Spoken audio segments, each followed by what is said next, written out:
Bonjour, hola, namasté, comment vous allez les belles âmes aujourd'hui? J'espère que vous êtes en forme. Donc aujourd'hui, vous ne verrez pas mon visage puisqu'on va faire une vidéo sur le processus clé et mécanisme des parcours sacrés, donc les flammes jumelles, les liens d'âmes jumelles et les âmes sœurs primordiales. Donc du coup, j'ai besoin de schématiser pour favoriser votre compréhension, hein. Parfois, visuellement, c'est plus facile de comprendre les choses que si on fait que parler. Dans la vie, l'être humain peut être soit auditif, soit visuel. On sait qu'à 80% des cas, les êtres humains sont plutôt visuels.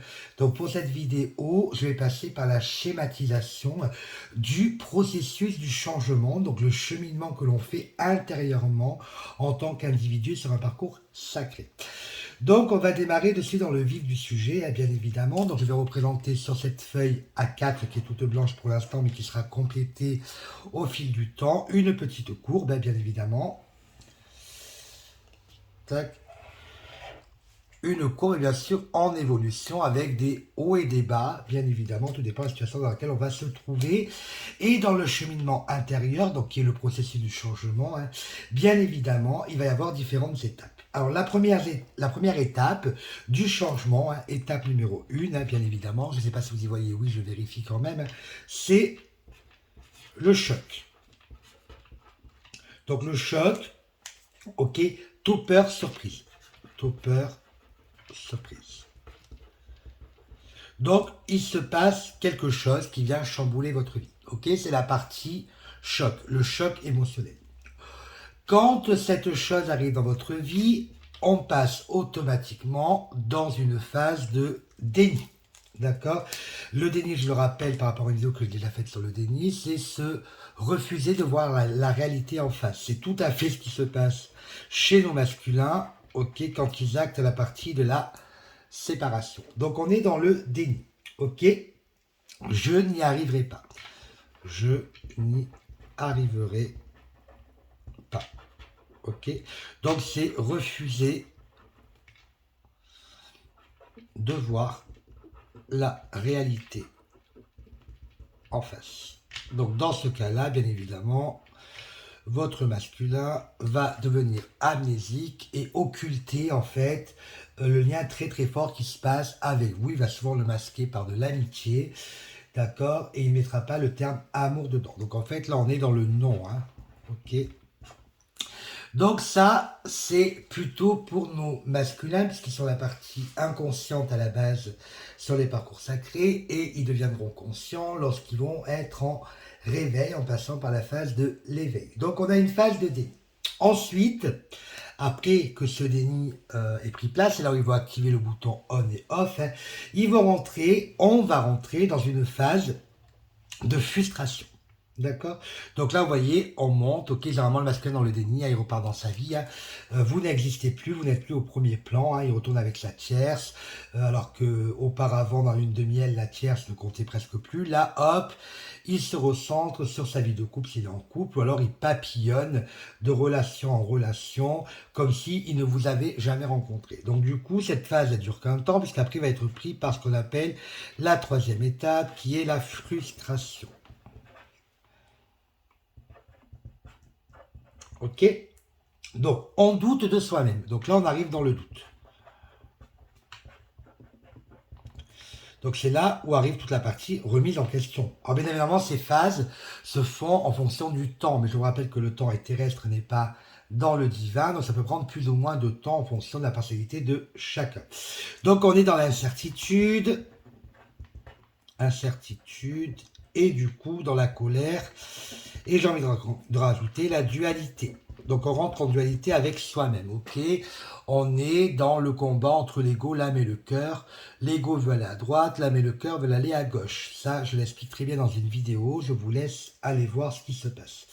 Ensuite, on rentre dans la quatrième phase, qui est la dépression, hein, qui correspond sur les parcours sacrés, bien évidemment, à la nuit noire de l'âme. Dépression, où tout s'effondre. Plus précisément, nuit noire de l'âme, le terme n'est pas trop approprié, on est plus dans la déconstruction de l'ego. Ok, c'est plus sur l'ego que l'on va travailler. Donc la phase de dépression, hein, on se sent faible, donc on est faible, bien évidemment, on n'a plus d'énergie, On a l'impression que tout s'écroule, on perd tout s'effondre autour de nous. Finalement, l'univers nous met face à nos propres peurs. On abandonne, c'est la résignation. Ok, donc on a l'abandon et la résignation. D'accord. Finalement, on vient toucher l'âme. Hein. On a beau aller voir tous les médecins au monde, comme le dit très bien Fabien Marchal dans la dernière vidéo sur les contrats karmiques, que je vous conseille d'aller voir. Hein.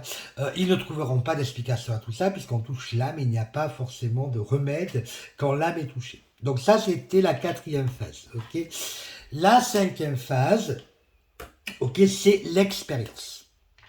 On va commencer à prendre ce qu'on appelle l'expérience. Je vérifie toujours que vous y voyez à la vidéo. Hein.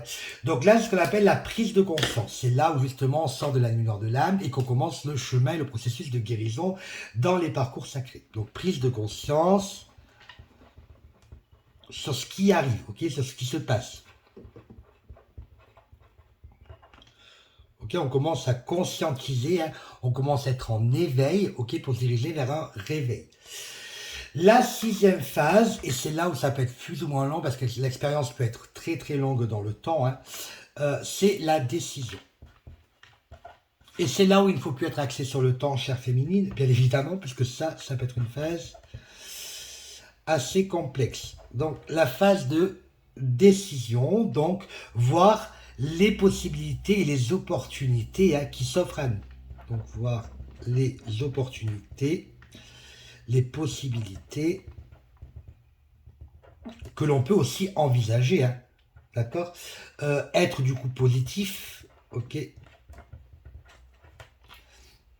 voir du bon dans ce qui nous arrive comme une chance, ok, donc prendre en compte que ce qui nous arrive dans un parcours sacré, c'est une chance, hein. On vient tout déconstruire pour reconstruire, même si c'est pas facile, je le rappelle, puisque du coup on s'est construit pendant X années d'une manière et du coup on doit tout remettre en question, notre vie en général. Je laisse aller voir mes vidéos sur le processus et mécanismes, j'en parle.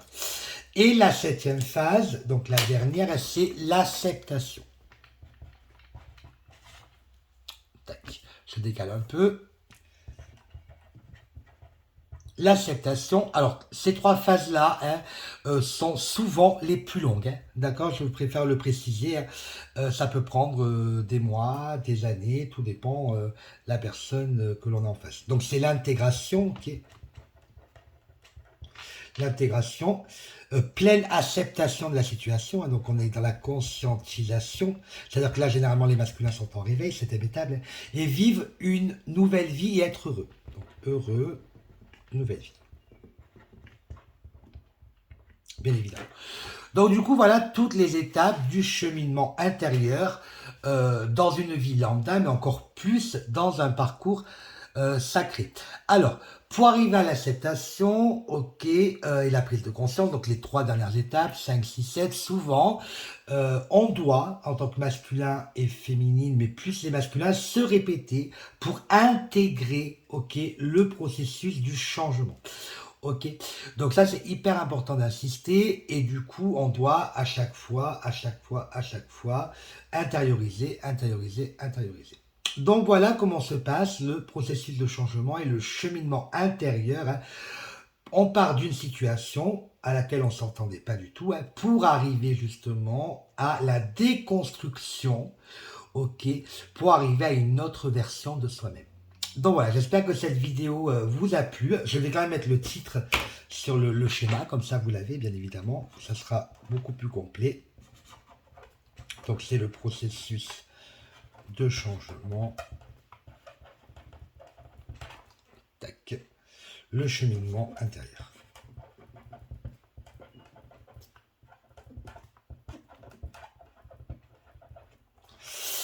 Voilà les belles âmes, n'oubliez pas que la victoire est au bout du chemin ou à la fin du parcours, à condition que l'on s'en donne les moyens. Bisous bisous les belles âmes.